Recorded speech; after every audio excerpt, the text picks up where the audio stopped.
Olá, estamos aqui com o nosso querido Arte de Viver de Epíteto. Vamos para o capítulo de hoje, que é bastante forte e fala de uma maneira muito especial do propósito da filosofia. Eu acho muito interessante, espero que vocês gostem. Ele vai dizer o seguinte: a verdadeira filosofia não envolve rituais exóticos, liturgias misteriosas ou crenças originais. Ou seja, a filosofia não é teologia. Também não se resume a teorias e análises abstratas.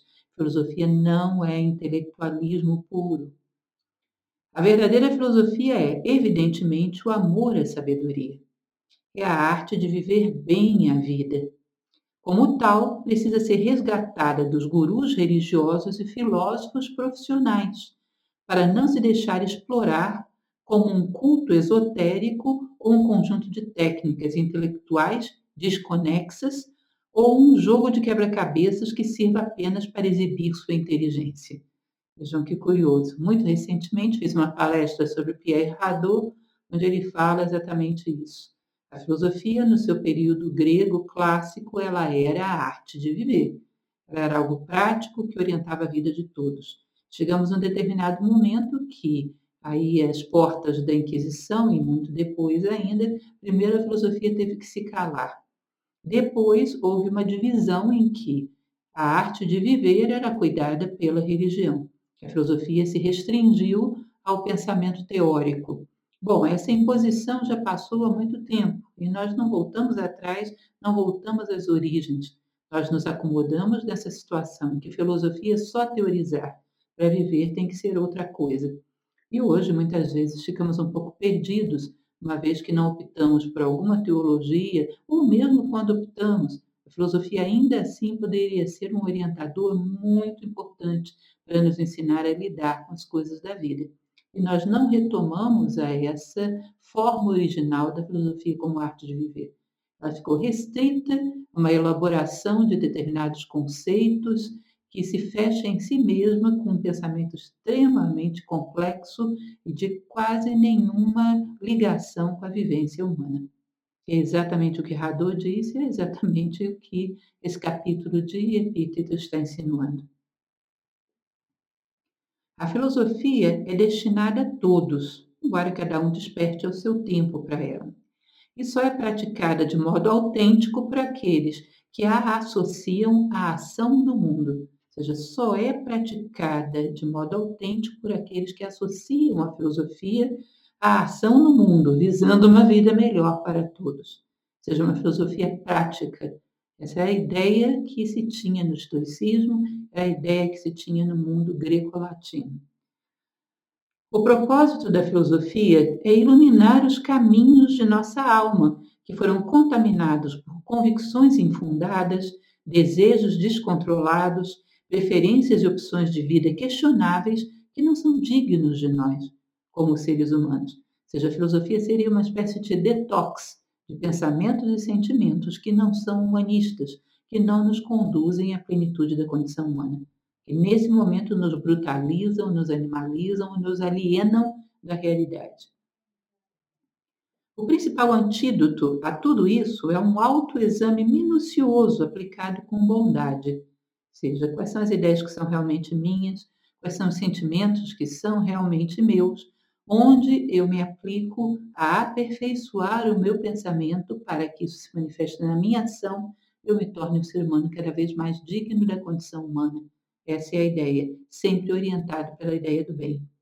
Além de erradicar as doenças da alma, a vida de sabedoria também pretende despertar-nos de nossa apatia e introduzir-nos no caminho de uma vida ativa e alegre. Como a grande motivação de vida do homem é realmente realizar-se como ser humano, a motivação sempre vem do nosso propósito, do nosso sentido de vida.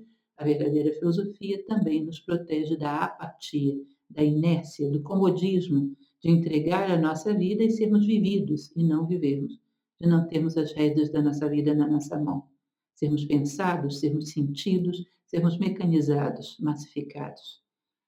A habilidade no uso da lógica e do debate e o desenvolvimento da capacidade de definir as coisas com seus nomes certos são alguns dos instrumentos que a filosofia nos oferece para alcançar a clareza de visão, que é a tranquilidade interior, que constituem a felicidade verdadeira. Ou seja, vejam bem, o uso da lógica e do debate, como o antigo diálogo platônico, onde ninguém é dono da verdade e todos querem aprender, trocar experiências orientadas por alguém mais maduro, para que saiam todos vendo um pouco mais nítida e lucidamente a realidade do que viam antes. Ou seja, o uso de uma lógica, de uma lucidez, que não nos deixa assimilar opiniões prontas, vindas do meio, que em geral são paradoxos, são absurdos, são dogmas sem nenhuma sensatez. Proteja a sua razão e ela protegerá você, reitero, o próprio epíteto diz isso. Aprender a usar a sua mente corretamente, aprender a elaborar os próprios sentimentos e os próprios pensamentos, para que você possa adquirir clareza de visão e tranquilidade interior, para que possa alcançar a verdadeira felicidade humana. Tranquilidade interior e clareza de visão. Uma lucidez que nos dá a direção correta, orientada pela ideia do bem, e uma tranquilidade, uma serenidade que nos permite a vigília e o sono dos justos, como tantas vezes já falamos. Essa felicidade, que é a nossa meta, deve ser entendida com exatidão.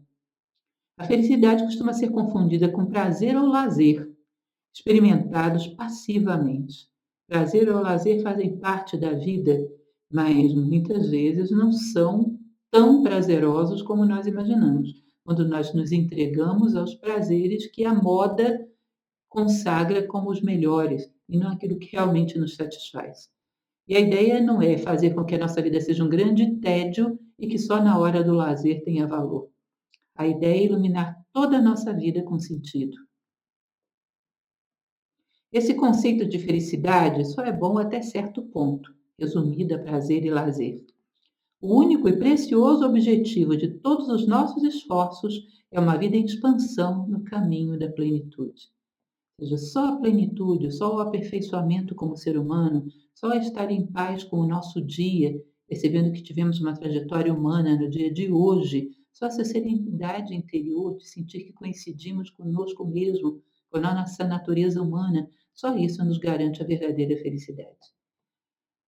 E aí vem um parágrafo que eu acho lindo, porque define como nenhuma outra coisa que eu já tenha lido até hoje o que é a felicidade humana. A verdadeira felicidade é um verbo, é o desempenho contínuo, dinâmico e permanente de atos de valor.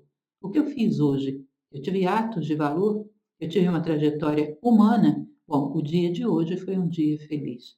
Foi um dia em que eu fui realmente humano e deixei uma trilha humana no caminho. A vida em expansão, cuja base é a intenção de buscar a virtude, é algo que improvisamos continuamente, que construímos a cada momento. Ao fazê-lo, nossa alma amadurece. E cada dia que a gente olha e diz: hoje eu fui realmente humano. Hoje foi um dia que valeu na conta da minha vida. Foi um dia que eu fui fator de soma para a minha própria alma e para o mundo. Cada passo desse, a nossa alma amadurece. Nossa vida tem utilidade para nós mesmos e para as pessoas que tocamos. Ou seja, essa ideia de agregar valor a mim mesmo, ao outro, ao mundo, é fundamental para constituir a nossa verdadeira felicidade. Deve ser um dos pontos fortes da nossa motivação. Deve estar no nosso sentido de vida. Nós nos tornamos filósofos para distinguir o que é realmente verdadeiro do que é meramente o resultado acidental do raciocínio incorreto, das avaliações erradas adquiridas de modo imprudente, dos ensinamentos bem intencionados, mas equivocados de pais e professores e da aculturação que absorvemos sem refletir. Ou seja, nós nos tornamos filósofos para fazer um processo de purificação na nossa vida, com uma busca honesta da verdade, sem presunção de possuir nada, sem presunção de ser dono da verdade, mas percebendo como as informações que nos são passadas pela nossa cultura, pelas pessoas que nos rodeiam, estão contaminadas na sua raiz por dogmas, por preconceitos, por posturas ideologizadas que nada têm a ver com os nossos princípios e valores de vida. Nós somos filósofos para buscar o mais próximo possível do que as coisas são e não para fazer das coisas o nosso espelho.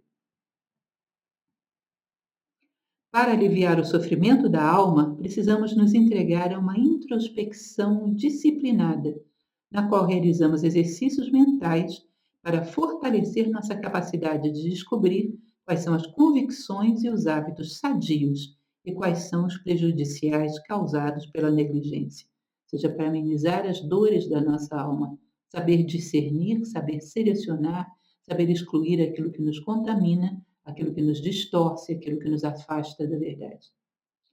Uma belíssima avaliação da filosofia, né? E muito fiel àquilo que a filosofia nasceu para fazer. Espero que isso gere para você excelentes reflexões. Um abraço a todos.